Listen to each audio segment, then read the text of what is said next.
మనిషికి తన యొక్క జీవితానికి కానీ తన యొక్క జీవనానికి కానీ 4 ముఖ్యమైనటువంటి ఫార్ములాస్ అన్నమాట. అందులో ఒక ఫార్ములా ఇది పూర్తిగా వినండి. ముందు మధ్యలో అందులో టైం, మనీ, ఎనర్జీ. టైం అంటే ఏంటి? కాలం. మనీ అంటే ఏంటి? ధనం. ఎనర్జీ అంటే ఏంటి? శక్తి, శారీరక శక్తి. ఈ మూడింటిని నువ్వు వినియోగించుకోకపోయినా పర్వాలేదు, కానీ ఈ మూడింటిని వృధా చేయకూడదు. ఈ మూడింటిని వృధా చేయకూడదు. ఎందుకో తెలుసా? ఎవరైతే ఈ శక్తిని, ధనాన్ని, కాలాన్ని వృధా చేస్తాడో దానికి 3 పాయింట్లు గుర్తుపెట్టుకుని, మళ్ళీ దీని 3 గుర్తుంటాయి. చూడండి. సాధించలేడు, సంపాదించలేడు, ఎదగలేడు. చెప్పండి. మళ్ళీ చెప్పండి.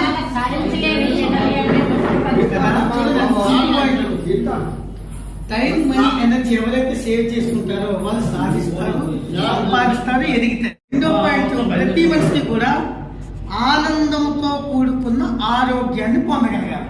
ఏం చెప్పండి? చెప్పండి.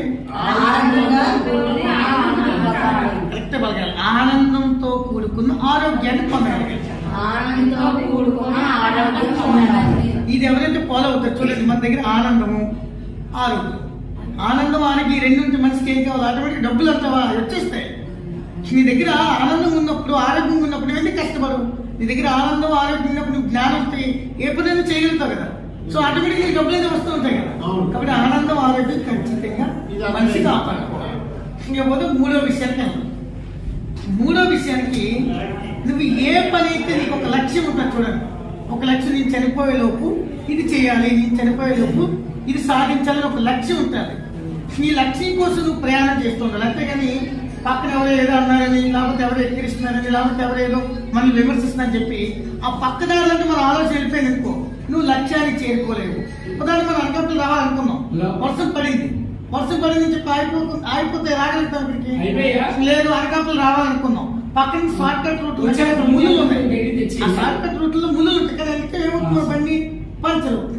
కాబట్టి మన లక్ష్యం ఏదైతుందో, నువ్వు ఆ లక్ష్యం కోసం ప్రయాణం చేస్తున్నప్పుడు పక్కదారులంటే ఎప్పుడు వెళ్ళకూడదు. అప్పుడు ఏమవుతుంది? నువ్వు చనిపోయేటప్పుడు నీ కోరిక ఏదైతుందో అది తీర్చుకొని చనిపోతావు. లేదు, నీ కోరిక తీరకుండా చనిపోయావనుకో, మళ్ళీ ఇంకో జన్మ ఖచ్చితంగా ఎక్కుతావు. 3 కదా. 4వది ఏంటంటే కర్మ. ఇక్కడ మెయిన్ ఇంపార్టెంట్ కర్మ. కర్మ అంటే పని అని అర్థం. తెలుగులో పని. ఏ పని అంటే కొట్టడం ఒక పనే, పడుకోవడం ఒక పనే, ఏదైనా పని చేయడం కూడా, తినడం కూడా పనే. కానీ నువ్వు చేసే కర్మల పట్ల పక్క జీవికి కానీ పక్క మనిషికి కానీ ఎటువంటి ఇబ్బంది కలిగించకుండా నువ్వు జీవించు. చూడండి, ఉదాహరణకి ఒక వ్యక్తి ఏం చేస్తాడు? జనాలు ఎక్కువ మంది ఆడవాళ్ళు ఉన్నారు కదా అని చెప్పి పక్కో నెగటాలు చేస్తూ ఉంటాడు. ఎందుకని? ఆ ఆడవాళ్ళ దగ్గర మంచి పొందడం కోసం, లేదా సమాజం దగ్గర గొప్ప పొందడం కోసం, లేదు ఏదైతే వీడు కొంచెం ఇమేజ్ అంటే తెలియలేమంటాము, ఇమేజ్ పెంచుకోవడం కోసం, తన గుడ్ విల్ పెంచుకోవడం కోసం ఏదో ఒక మాట్లాడుతూ ఉంటాడు. అప్పుడు ఏమవుతుంది? అది కూడా కర్మే. కానీ తనకు ఏమనుకుంటున్నాడు? ఆ 5 నిమిషాలు తన యొక్క ఆనందం కోసం పక్కవాడిని సరదాగా అన్నాను, కానీ సరదా కాదు, అదే కర్మ. దానికి ఉదాహరణకు వాక్ దోషం అంటాం. నోటితో ఎవరినైతే ఏమైనా అంటామో అది వాక్ దోషం. దానికి ఉదాహరణ చూడండి. ఇది ఎలా తగ్గుతుంది గురువుగారు? మీకు సందేహం రావచ్చు. మనకి దేవతల్లో రకరకాల దేవతలు ఉంటారు. అందులో తదాస్తు దేవతలను కూడా ఉంటారు. మీకు ఐడియా ఉండాలి. తదాస్తు దేవతల పేరు ఉన్నదామా? తదాస్తు దేవతలకి ఎవరైతే బ్రహ్మచర్యం ఆచరిస్తారో, లేదు ఎవరైతే నిజాయితీగా జీవిస్తారో, ఎవరైతే కల్మషం లేకుండా జీవిస్తారో, చూడండి, ఎవరైతే నిజాయితీగా జీవిస్తారో, ఎవరైతే కల్మషం లేకుండా జీవిస్తున్నారో, ఎవరైతే న్యాయబద్ధంగా ధర్మబద్ధంగా జీవిస్తారో వాళ్ళు ఏ మాట అంటే పైనుంచి తదాస్తు అంటారట. ఇది సత్యం. కాబట్టి కర్మ అనేది అవన్నీ విడిచిపెట్టారు.